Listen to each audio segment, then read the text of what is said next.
بسم الله والصلاة والسلام على رسول الله. اللهم صل وسلم وبارك على سيدنا محمد. ازيكم يا حبايبي؟ عاملين ايه؟ يا رب تكونوا بخير. نسمي بالرحمن ونحط لايك واشتراك. وطبعا معانا روتين النهارده يا جماعة من اول اليوم. روتين صح يعني. اتهد حيل النهارده عامة يعني، بس الحمد لله كان يوم جميل جدا وكله نشاطة وحيوية كده. طبعا انا حبيت ان انا اعمل روتين في البيت كله. ليه؟ لقيت البيت كلته ملان تراب، قلت ان انا هعمل فيه روتين النهارده. بس بدات بالحصر الاول. انا خدت الحصر فوق السطح الاول اعمل فيها روتين، عشان على اخر النهار ان شاء الله الاوضه اللي هخلصها هنزل فيها الحصيره، يكون ايه الشمس نشفتها يعني. هو عامه الجو حر وكده كده ايه الحصر بالذات بتنشف على طول، يعني مش مستنيه حر ولا شتاء، هو كده كده ايه ده الحصر على طول بتنشف. طلعت بقى في المكان الواسع اللي انتوا شايفينه ده، بس وقمت من بعد الفجر، صلينا الفجر وحمدنا ربنا كده، وقمت جايه ايه متوكله على الله. النهار لما لمع كانت الميه هديت خالص معايا. الميه مش هتطلع، دي يعتبر يا جماعه فوق تالت دور. الميه كانت ضعيفه عامه، بس الحمد لله يعني ايه. غسلت الحصر، وبعد ما غسلت وخلصت لقيت الميه فصلت نهائي، قلت الحمد لله انا كده كده خلصت والحمد لله على كده. بس ايه بدأت بالحصر الاول. في امكاني كنت اغسلها تحت في الصالة وكده، بس انا مرضتش. ليه؟ مش عايزه اغسل تحت في الصالة. كانت امي قاعده تحت وكده، وقلت لا، انا بدل ما اعك الدنيا انا كده كده هعمل فيها روتين وامسح الارضيه وخلاص. مش عايزاها غسيل، انما لو غسلتها الاوض كلها هتروح ميه ومش عارفه ايه. يبقى انا ايه هاخد الحصر فوق الاول واعمل فيها روتين، وبعدين ايه انشره مع السور واتوكل على الله انزل تحت بقى ايه ابدا بقى في كل اوضه كده يا جماعه.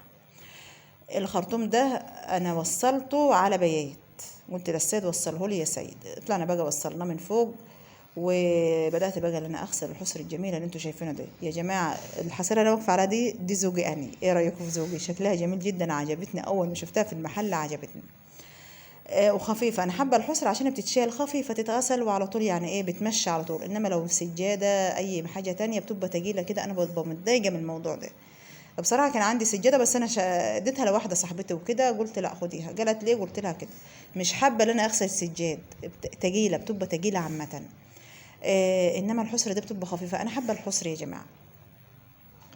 غسلتها غسله معتبره زي ما انتم شايفين، ونشرتهم بقى على السور. احلى حاجه اللي الجو كان جميل جدا النهارده يا جماعه، الحر بطريقه رهيبه يعني. لو مشيت فين الدنيا نار، لو رحت فين الجو اصلا طالع من صباحيه ربنا كده، ربنا يعديها على خير يا جماعه. حراره فظيعه اليومين دول. طلعت بقى يعني بعد ما خلصت نزلت بقى على اوضه الجلوس زي ما انتم شايفين كده، وقمت جايه بقى ايه منفضاهم. ودين الشاشه يا جماعه في ايديا كده بعد ما بمسحهم بفرشه او اي حاجه وكده، بجيب من الشاشه دي كده. امي يعني احنا عاملينها للناموس، عاملينها للدبان كده، الواحد وهو قاعد يفضل ينش على نفسه كده. آه، جيت بقى ايه بعد ما بمسح بالفرشه واشيل التراب اللي على الشبابيك. انا عامه عشان روتينات على طول عندي الشبابيك دايما نظيفه. انا ما بسيبش يا جماعه، كل فتره بعمل روتين في البيت. على فكره انا بعمل روتينات اصلا في البيت قبل ما بفتح الصفحه اليوتيوب، مش عشان الصفحه يعني هي اللي بتجبرني ان انا انظف البيت، لا. انا عامه طبعي كده، انا عمري كله كده. ابقى قاعده في اي مكان مش لازم يبقى نظيف، سواء في صفحه على اليوتيوب سواء ما فيش خالص. انا كده يا جماعه، عشان البيت ده ملزوم مني اني، وبدل ما حد يدخل ويخيل عليا او يتريق عليا ده بيتها بسم الله ما شاء الله كبير، وبيتها مش عارف ايه وسايباها فيه تراب فيه كده، لا انا مش عايزه اي حد يبقى يتريق عليا، وانا احسن من اي حاجه بالطريقه دي يا جماعه. اتوكلت على الله بقى ايه نزلت تحت زي ما انتم شايفين كده، طلعت الكنب بره على البرندة، وقمت جايه بقى ايه كنستها الاول وببدا ان انا امسحها. على فكرة يا جماعة أنا بحط في المعطر وبحط في اللي أنا بحط في الجردل المية، بجيب شوية أوكس. الأوكس ده كان مخلي ريحة الأوضة تحفة تحفة كده. الأرضية كان ريحتها كده ورد، كان ريحتها ريحة جميلة. أنا مش كنت بمسح أرضية يا جماعة، أنا كان زي ما كنت بحط وردة على الأرضية. الريحة جميلة جدا جدا جدا يعني. بنت أختي كانت معايا، وامي تقول لي ريحه حلوه خالص. قلت لها ما هو انا حتى مع المعطر مع اي يعني اللي انا بمسح بيه الارضيه يا جماعه، شويه اوكس هي اللي مديه ريحه كمان. حتى لو ما فيش معطر خالص بستعمل الاوكس يا جماعه. انا حابه الاوكس عشان الريحه جميله، بس مش اكتر، مش عشان حاجه والله. لا هي الريحه جميله، مديه البلاط ريحته جميله وتحفه. بدأت بقى اللي انا ايه، مسكت المطبخ، لا مسكت الصالة، مسكت الأوضة. هو عامة فضلت ورا البيت كله يا جماعة زي ما انتوا شايفين كده، عملت فيه روتين كويس. لما تكون الحصر نشفت عليها المهل يكون انا خلصت. والمكان ده يا جماعة شوف ده البار او الارج زي ما الناس بتقول يعني. اهو شفتوا، ده ما ده امريكاني يا جماعه. في ناس بقى يقولوا مش عارفه ايه البار، لا مش عارفه ايه ده الامريكان دي يعني ايه، كل واحد ليه كلمه يعني. التراب دايما في الاماكن اللي هي ايه مزويه ديت، يعني في الاماكن اللي بتدي زاويه دي للارضيه للحيطه لاي حاجه مهما كان، التراب بقى بيبقى في المكان ده. انا بركز بقى في اي مكانات مخفيه كده، واقوم جايه ايه مركزه في التراب اللي هو يطلع ما يخزنش في اي مكان. اهو شفتوا الارضيه، يعني الارضيه تحفه جدا، عشان انا بعمل روتينات على طول، مش بسيبها كده يا جماعه. لا لا، حبيت اغسل الحصيره اغسلها واعمل روتين، حبيت اعمل اي حاجه هو الروتين في البيت على طول يا جماعه.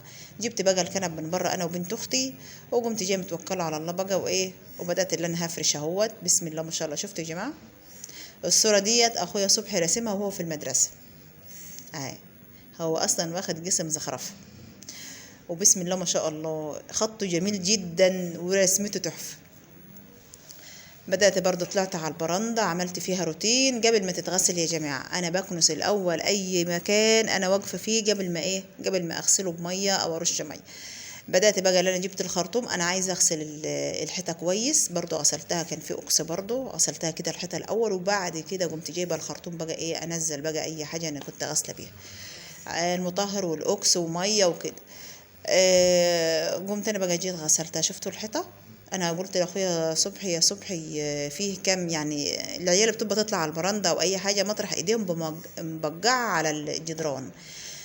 لو مسكت سلكه مسكت فرشه عادي، قال لي يا ست امسكي سلكه مش فرشه بس، امسكي سلكه واغسلي بيها الحيطه. قمت انا بقول له طب ما ممكن تتقشر، قال لا انا عارف الدهان وعارف انا دهن ايه، عمر ما في حاجه هتتقشر من ارض من الحيطه. وبعدين كده انا دهنت البرندة دي دلوقتي على الفرح ان شاء الله. ممكن اغير اللون، عجبنا اللون نعيد عليه، مش عجبنا اللون تاني ممكن نغيره ونعمل لون تاني. ليه؟ عشان هو يا جماعة هو اساسا بدهن، يعني واخد جسم زخرفة، وهو في الأردن وبدهن. بقول أنا باخد شركات يسوهير وباخد مصانع وباخد فلل، أنا عارف الدهان معناها إيه. وبصراحة أنا يعني مشيت وراه، بس أنا كنت خايفة وأنا بمسك السلكة كده، وقال لي جربي بالسلكة، يعني أنا بديك الأمان كمان ده سلكة رغم إن السلكة خشنة. مسكت السلكة يا جماعة وجيت غسلتها كده الحيطة، عمر الدهان ده ما طلع خالص.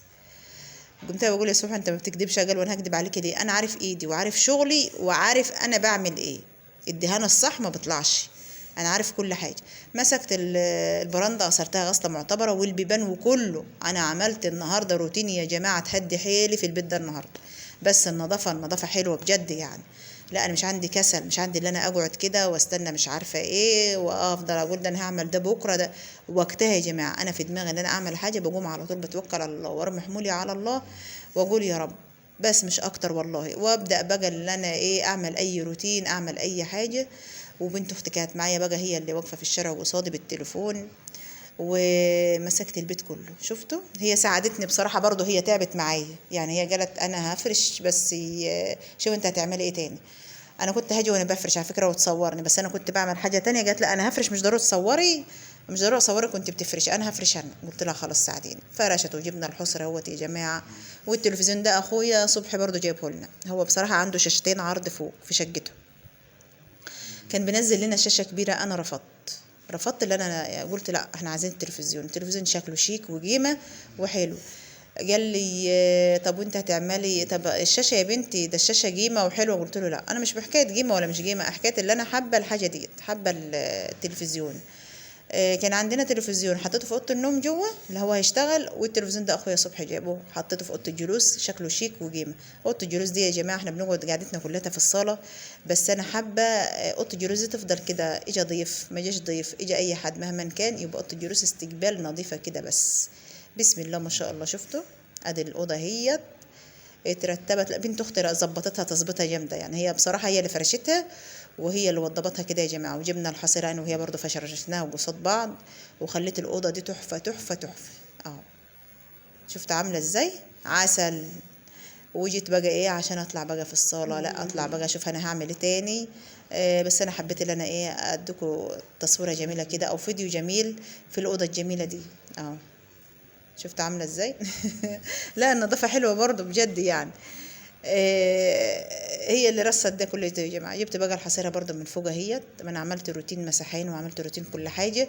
جبنا الحصيره كانت نشفت برضو، بدانا بقى برضو احنا نفرشها في الصاله. انا بعمل كل فتره يا جماعه روتين في البيت، انا عايزه البيت يبقى نظيف، انا حابه البيت يبقى نظيف عامه. والقعده ديت برضو اخويا جابه لنا كده حطينا في الصاله. واحلى روتين في الريف الجميل يا جماعه. بسم الله ما شاء الله.